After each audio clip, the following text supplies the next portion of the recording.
बिस्मिल्लाहिर्रहमानिर्रहीम। अस्सलाम वालेकुम मेरी यूट्यूब फैमिली, कैसे हैं आप लोग? उम्मीद करती हूँ आप सब लोग ठीक होंगे। मेरे आप दूसरे चैनल्स पे भी विज़िट करें, आप लोगों को अच्छा लगेगा। वहाँ पे भी बहुत अच्छे खूबसूरत नावल डाउनलोड कर रही हूँ मैं, तो आपको अच्छा लगेगा। वहाँ पे अपलोड कर रही हूँ बहुत ज़्यादा।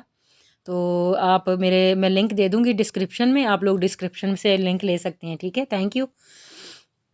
मेरी चाहत सैयदा शाह किस्त नंबर 1। वो इस वक्त शदीद गुस्से में था। एक तो जामिन की बातें,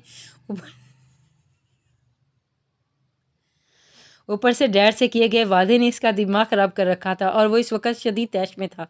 इसने धाड़ से दरवाज़ा खोला। सामने वो दुल्हन के लिबास में पूरे हक से इसके बेड पर बैठी थी। वो एक पल के लिए इसके रूप में खो गया, लेकिन अगले ही पल वो इस खुमार से निकला और इसका बाजू दबोच के सामने किया। चाहत अचानक उफदात पर अपना आप संभाल ना सकी और सीधा इसके सीने से आ लगी। तुम अपने आप को समझती क्या हो? मेरे पेरेंट्स को मेरी खिलाफ कर दिया। तुम्हारी वजह से उन्होंने मेरी एक ना सुनी और ज़बरदस्ती मेरी तुमसे शादी करा दी। ऐसा क्या जादू किया तुमने इन पर जो उन्हें तुम्हारे अलावा कुछ नज़र ही नहीं आता मुझे? लेकिन तुम्हारी इन्फॉर्मेशन के लिए बता दूं, तुम्हारा ये जादू मुझ पर नहीं चलेगा। वैसे भी बहुत जल्द मैं अपनी मोहब्बत से शादी करूंगा। इसका एक एक लफ्ज़ इस बनी सवरी दुल्हन के दिल पर बिजली बनकर गिरी। हर लड़की की तरह उसके भी कुछ ख्वाब थे जो इस इंसान ने पल में चकनाचूर करके रख दिए थे। इसने दिल को संभाल लिया। इसे इस वक्त अपने सामने खड़े इंसान पर शदीद गुस्सा आ रहा था। वो अपने दबिंग रूप में वापस आई और गुस्से से बोली, ओ डॉक्टर साहब,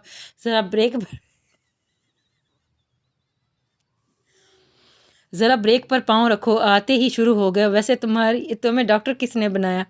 ज़रा तमीज़ नहीं है तुम्हें कि एक लड़की से कैसे बात करते हैं? और तुम्हें किसने कह दिया कि मैं तुमसे शादी करने के लिए मरी जा रही थी? मुझे तो शादी करनी ही नहीं थी, मगर तुम्हारे डैडी ने मेरे बाबा को अपनी पुरानी दोस्ती का वास्ता दिया, तो मजबूरन मुझे भी अपने बाबा को हाँ करनी पड़ी।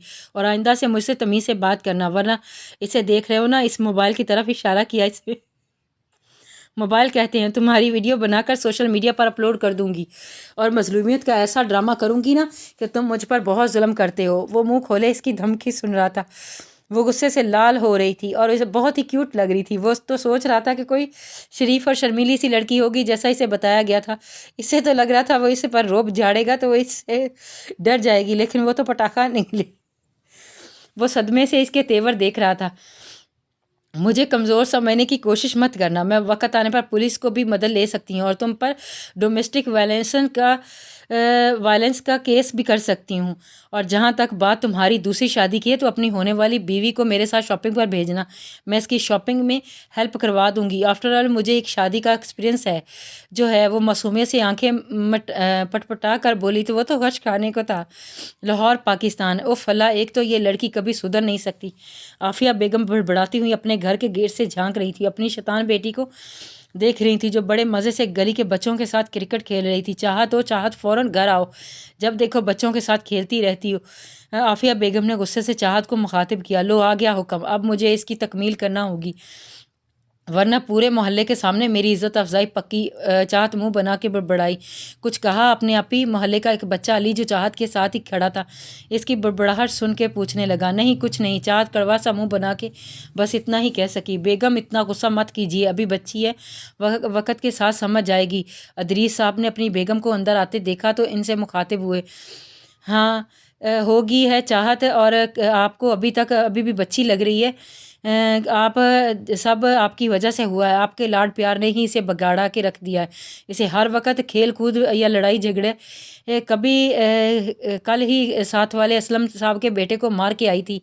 वो अपने बेटे को लेकर घर आए थे। कितनी शर्मिंदगी उठानी पड़ी थी मुझे, पता है आपको? आफिया गुस्से से बोली, वो तो इसलिए बेगम क्योंकि वो लड़का गली में किसी लड़की को परेशान कर रहा था, खुद बताया था मुझे चाहत ने। अदरीस साहब ने इसकी तरफ दारी की तो आफिया दांत पीस के बोली, बस रहने ही दीजिए, आप तो इसी का साथ देंगे, आपकी लाडली जो ठहरी। लेकिन मैं आपको बता रही हूँ, अगर इसकी यही हरकतें रही ना तो कोई इससे शादी नहीं करेगा, मैं बता रही हूँ।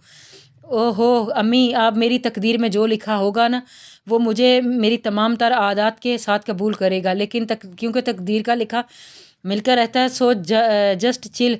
मैं मेरी प्यारी अम्मी। चाहत घर के अंदर दाखिल हुई तो अपनी अम्मी की बात सुनकर झट से वजाहत इनके सामने रखी, अच्छा ये छोड़ें, मुझे कुछ खाने को दें, बहुत भूख लगी है।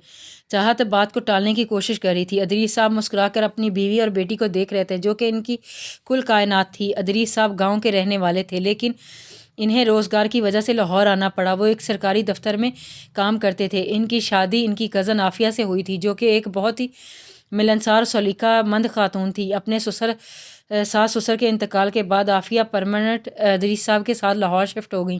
ان کی اس چھوٹی سی دنیا کو مکمل کیا ان کی بیٹی چاہت نے۔ ڈلیوری کے دوران